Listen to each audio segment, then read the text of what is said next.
All right. Good morning, everyone. Thank you for coming.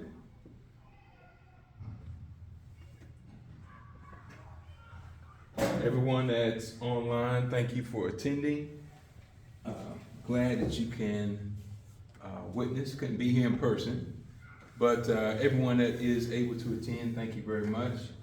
One of the things I wanted to share today is the impact of IRMAA and Medicare to your Social Security during retirement.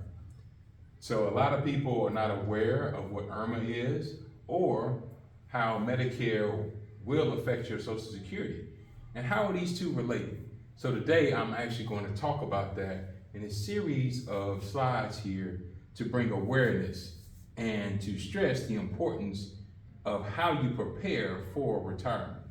So let's talk about what we know. So in retirement, there are two certainties. Social Security, which is a form of income throughout retirement, which we all pay for through our working lives, and also Medicare. So a lot of people don't know, but when you turn 65, you have a window to sign up for Medicare, and Medicare is health insurance throughout retirement.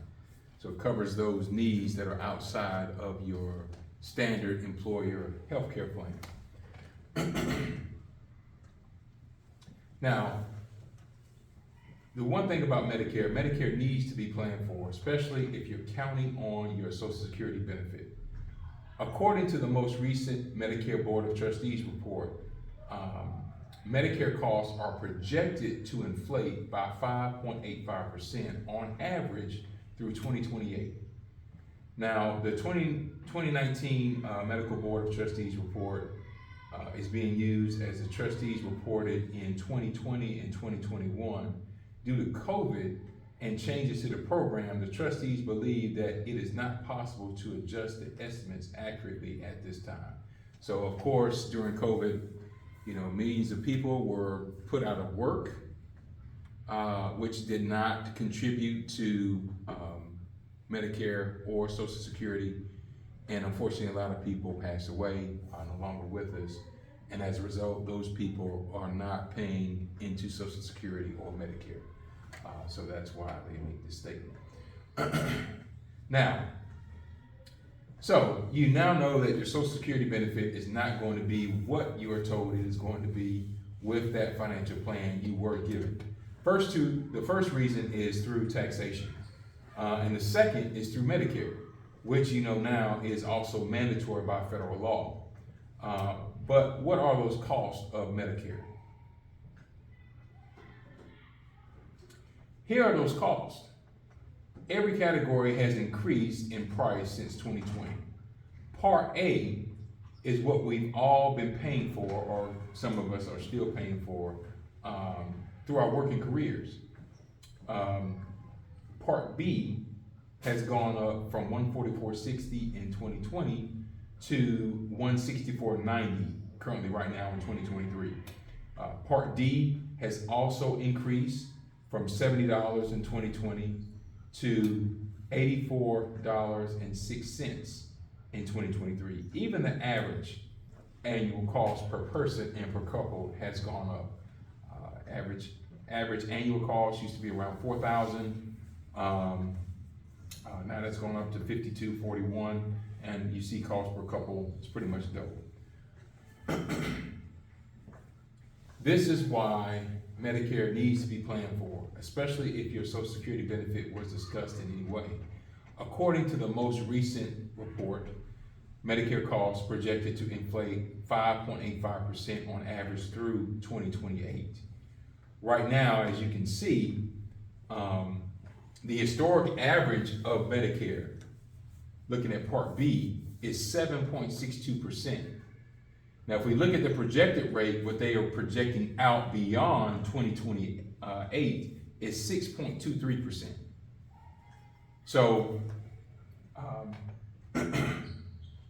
historically, that's really an issue. That's an actual fact. I'm not sure why they're projecting a lower rate, but as you can see, this is going to be a problem.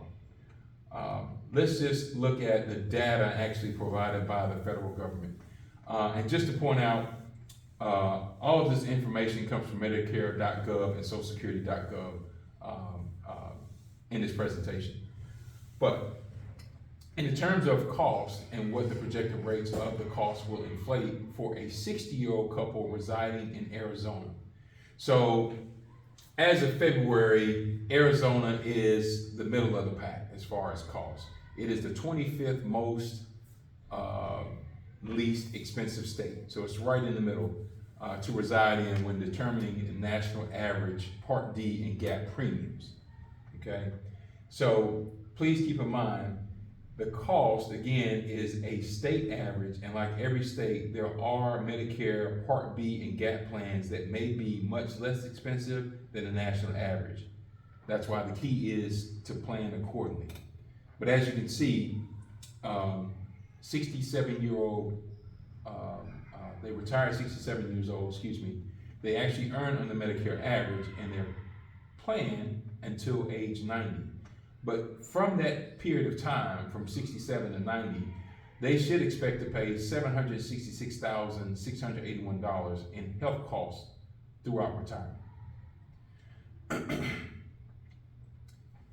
Unfortunately, that 766,000 number is not the only pressing issue at hand. Medicare premiums are also subject to means testing through income-related monthly adjustment amount. So this is the introduction to IRMAA. Question that I ask everyone here, has anyone ever discussed IRMAA with you? You don't have to answer that now. We'll get to that later. When you enroll into Medicare, the IRS will actually inform the Centers of Medicare and Medicaid services on how much income you have earned. If it happens to be over a certain amount, a surcharge may be placed upon your Part B premiums and GAP premiums. IRMAA was created through the Medicare Modernization Act of 2003 and first implemented in 2007. Yes, you heard me, 15 years ago, or 16 years ago now, this is 2023. This is why planning for income in retirement has become paramount. The wrong type of income can lead to higher Medicare costs, which will lead to lower Social Security benefits. Just think about that 766,000 number for just premiums being even higher. So according to the Code of Federal Regulations, IRMAA is an amount that you will pay for your Medicare Part B and D coverage when your modified adjusted gross income is above certain thresholds. And you see on this next slide, according to the Medicare's handbook, if your modified adjusted gross income is above a certain amount, you may pay an income-related monthly adjustment amount.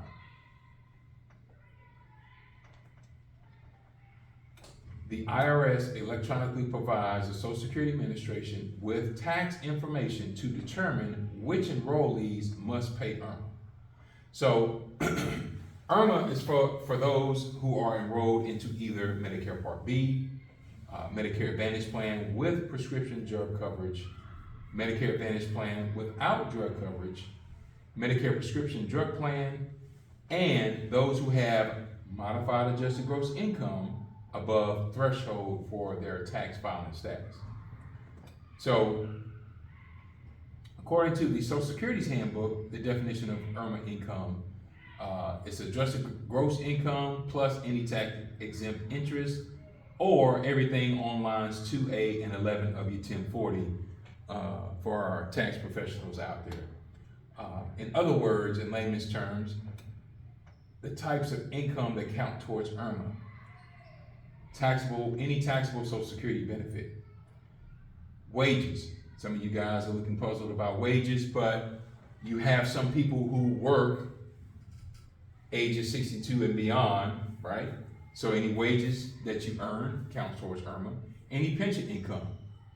How many people have a pension or expected to have a pension? So this pension income will count towards IRMAA. Rental income.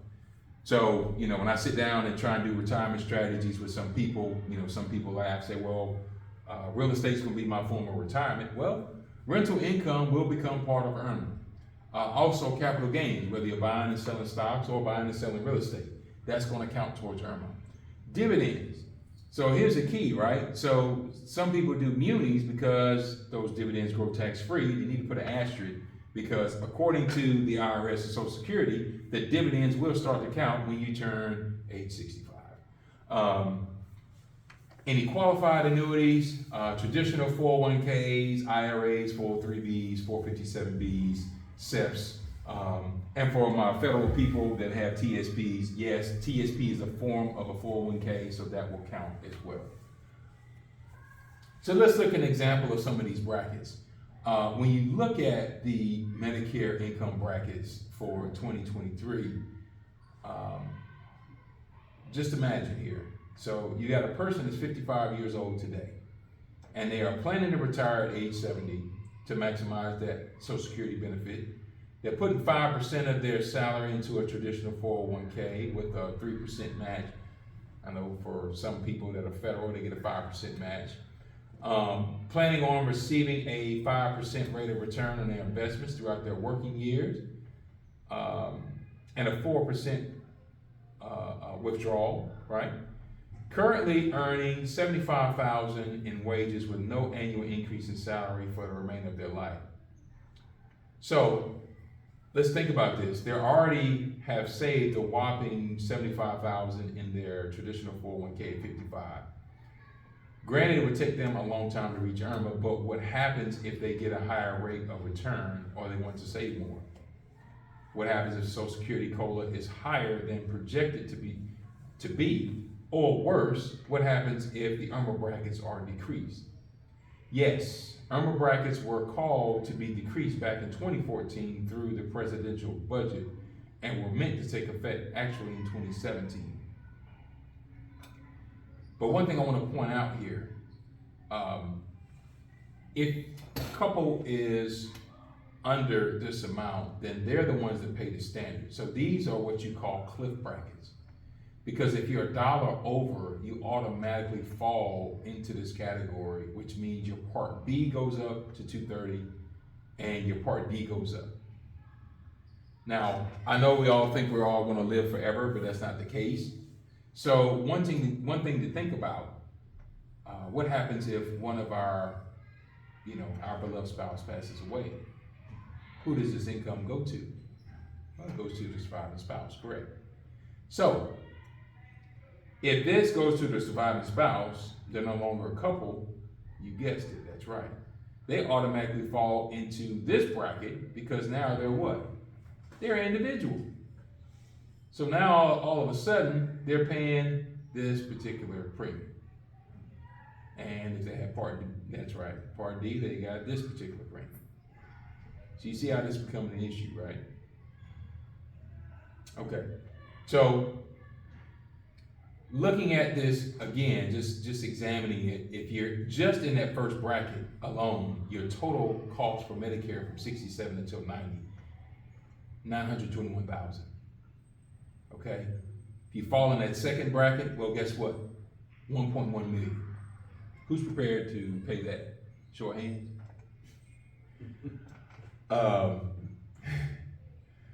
So paying for Medicare, the bulk of these costs are automatically deducted from Social Security benefits. Now, if the benefit amount is not enough to cover Part B deduction, Social Security Administration withholds as much as possible and bills the beneficiary for the remaining balance due. That's right. So the relationship, right? I talked about that in the beginning. How are these two relational, right? Medicare and Social Security, Medicare and IRMAA. What's the relation? So they're all tied together. So a lot of people think, oh, Social Security is gonna go away. No. This actually pays the bulk of the healthcare costs throughout your retirement. So they can't afford to let that go away because that'd be too much of a burden on the individual. Now, let me go to the next slide. So here I'm going to show an example about this. Well, before I jump to that, I almost forgot here. Now, you have to enroll for Medicare at age 65. They give you a short window. You got 6 months before you turn 65, the month of your birthday, and 6 months after to sign up. After that, there is a penalty for registering late. A late enrollment penalty may be applied. So that's one thing to think that you want to, if you're coming of age, you should get a notification, but do not delay because those penalties, you will pay that penalty for the rest of your life. So just be aware. Now, next slide, I got an example here. Of course, we got names blacked out for privacy purposes. But you can see this is an example of a client that we have here. Got a letter. They live in Batesville, Arkansas. But they state here, we are writing to you about your Social Security benefit. And unfortunately, due to federal changes, a person's benefit is also subject to taxation. This is why planning has become so important. And you can see here that it says, based on the information we have, we cannot pay benefits beginning December 2022. So this just happened just last year.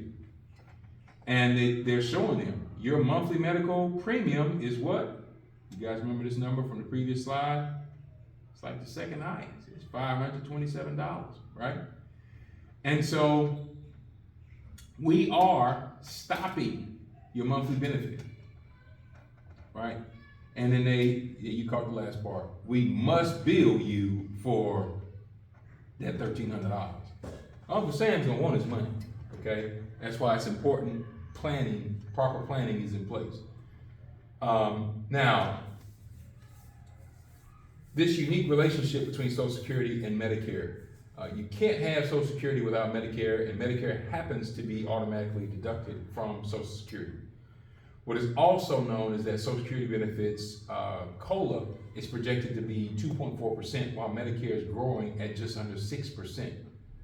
So it would be expected that for many, their Social Security benefit would actually decrease over time. But thankfully, there is the Hold Harmless Act that I'm sharing on the screen.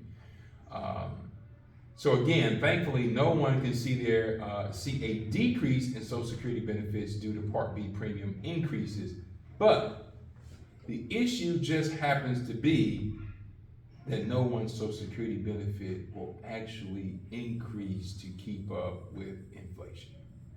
I don't know if some of you guys know, but I watch the news from time to time, especially financial, and they made the announcement that they were increasing COLA for Social Security over 8% this year. And the reason is because inflation was so high last year, right? I think the average was 8.5%, which was going to crush Social Security. So they had to raise the COLA for Social Security because a lot of hardworking Americans are not aware of what's going on behind the scenes. So again, unfortunately, there is no increase to keep up with this inflation, not unless an administration authorizes this automatic increase like they did this year. Here's a letter from Social Security Administration informing an enrollee who lives in Maryland that they have lost 100% of their Social Security benefit. The reason this happened? Their health insurance through Medicare. So again, we cannot pay your benefit at this time. We are withholding all of your monthly benefits to recover past due medical insurance premiums.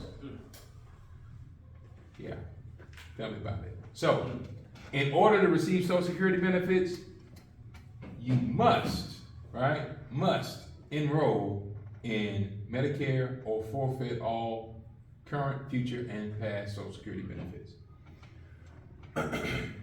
So again, eligibility means you are 65 years of age or older and are no longer covered by credible health coverage by employer or spouse's employer. Failure to enroll without proof of other credible health insurance results in immediate forfeiture of all current, future, and past Social Security benefits. By the way, Medicare also has other parts, B and D. These parts are not free, and they also include late enrollment period for those who do not sign up when eligible. Okay, This federal regulation was first challenged when JJK petitioned the Department of Health and Human Services for the ability to just receive Social Security benefits without rolling into Medicare. By July 15, 2009, Health and Human Services ruled that the appellant was not entitled to withdraw from Medicare Part A hospital insurance benefits. Case was further appealed to the Medicare Appeals Council, where it was ruled individuals entitled to monthly benefits which confer eligibility for health hospital insurance may not waive hospital insurance entitlement. The only way to avoid hospital insurance entitlement is to withdraw, through withdrawal of the monthly benefit application. Withdrawal requires repayment of all Social Security and hospital insurance benefit payments made. To withdraw from this hospital insurance program, an individual must submit written requests for withdrawal and must refund any hospital insurance benefits paid on his or her behalf. So some people find out about this, they challenge it, but to no avail. Quick facts of Social Security. The average monthly benefit for retiree, $1,657. The average spousal monthly benefit, $832. Now the maximum monthly benefit is $4,194.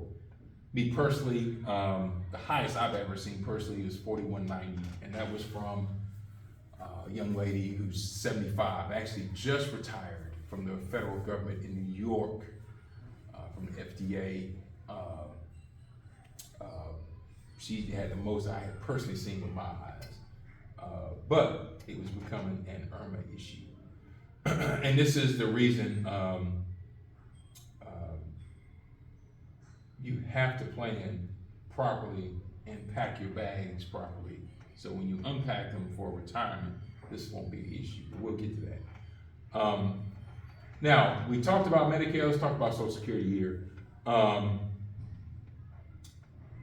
Increases to Social Security benefits to help offset the rate of inflation. That's what COLA is, right? Cost of living adjustment. And unfortunately, each year there's a possibility of Social Security benefits to increase from the previous year, right? And I mentioned it earlier, but here is the projected.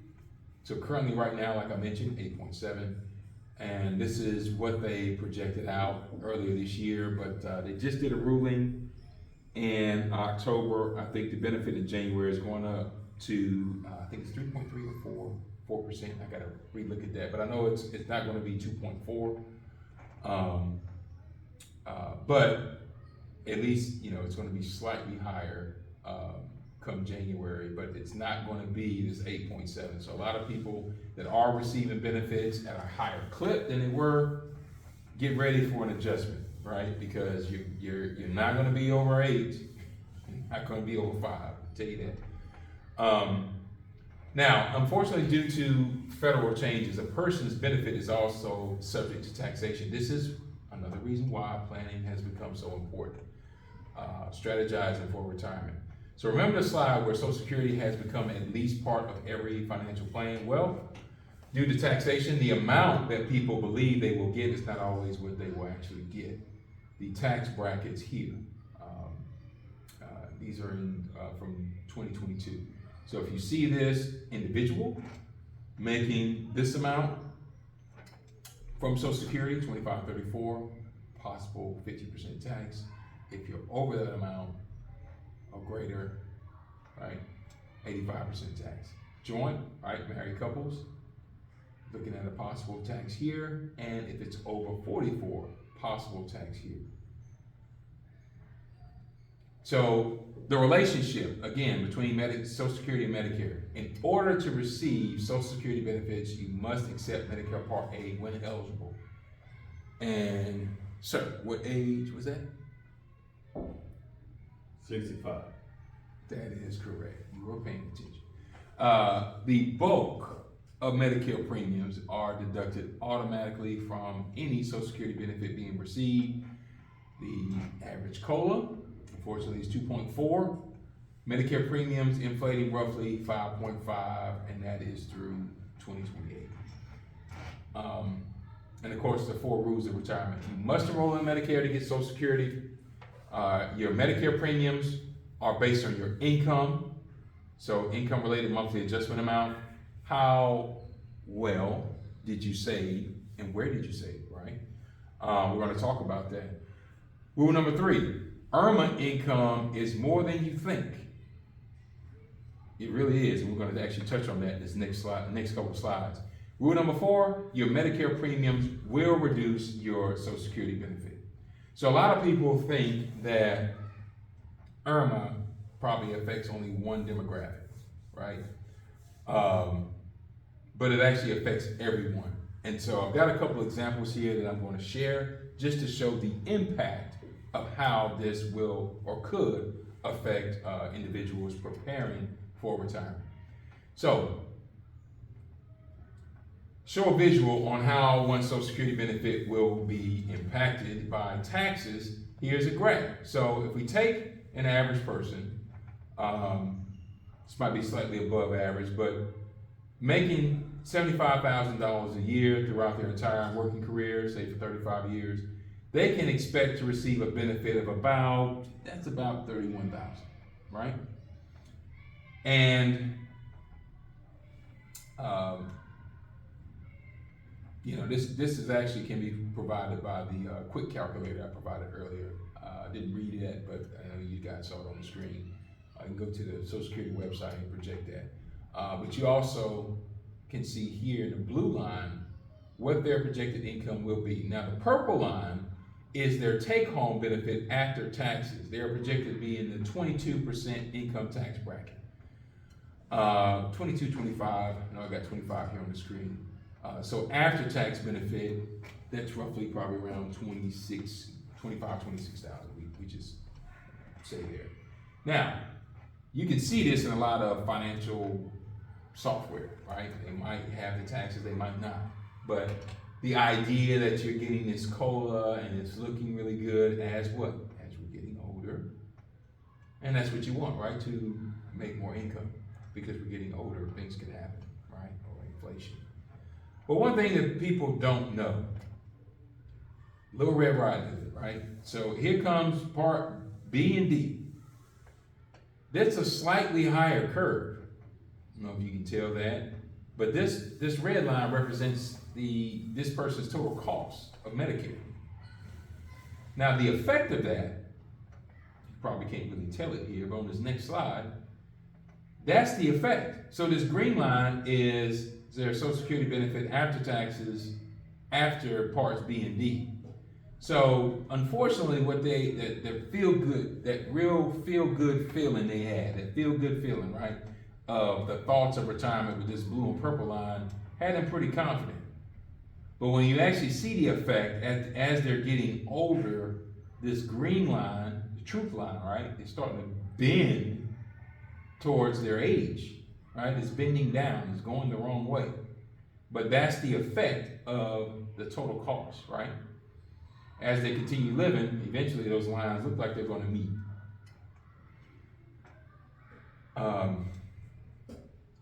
Let's look at this next slide. So that's one demographic. Let's look at this other one. So there are some people out there who earn $250,000 or more, and they're actually in the 37% tax bracket, right?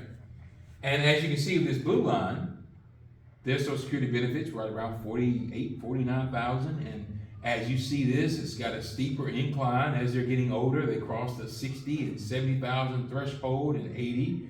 Probably for most of them, they're like, yeah, okay, right? Especially if you're used to making $250.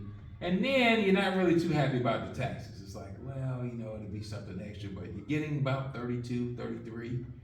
And it's increasing slightly, and as you're getting older, on the edge of 90 here, you're getting close to, what is that, about 60,000, right, after tax? Might feel kind of confident, right?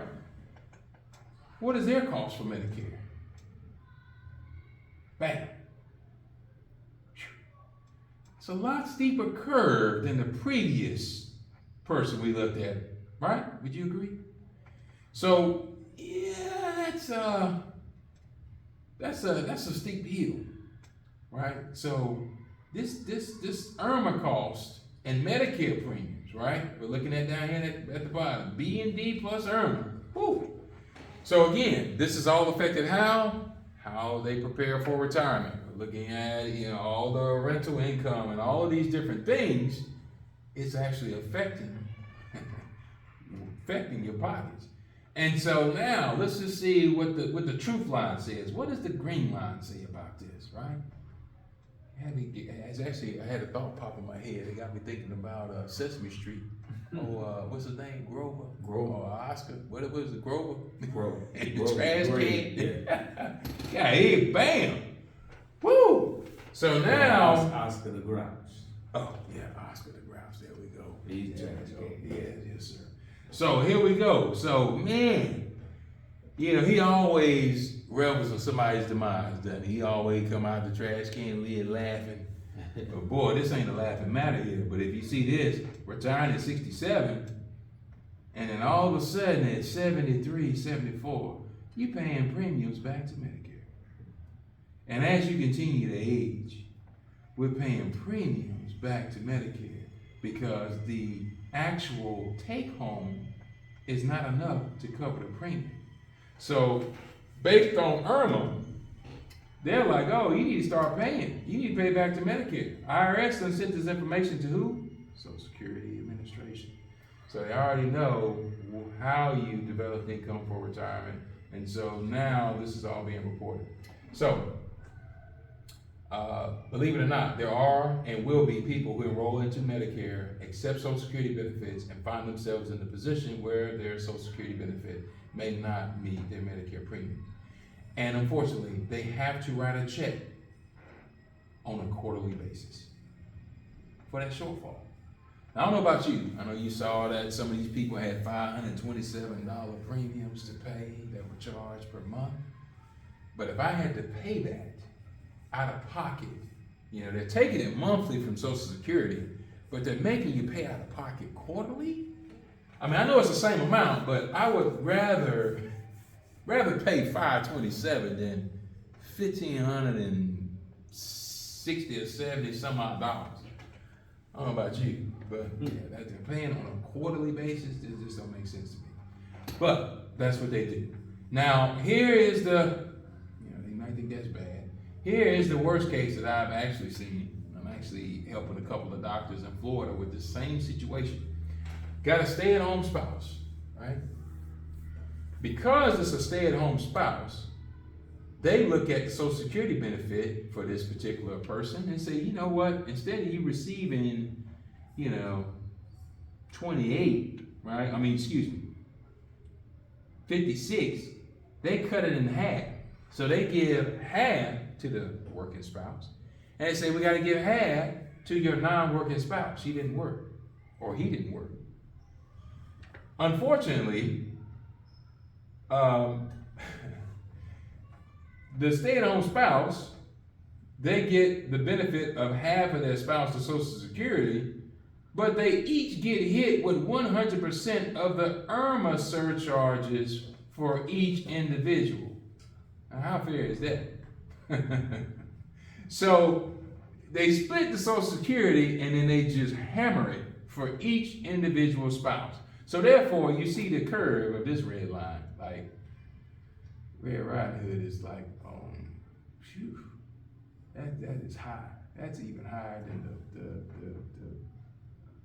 the before tax. But immediately day one, the working spouse retires. They coming out of pocket because the Social Security benefit is not enough to cover the Medicare premiums. And again, you see that gap is getting wider and wider, and this joker, it's going into negative.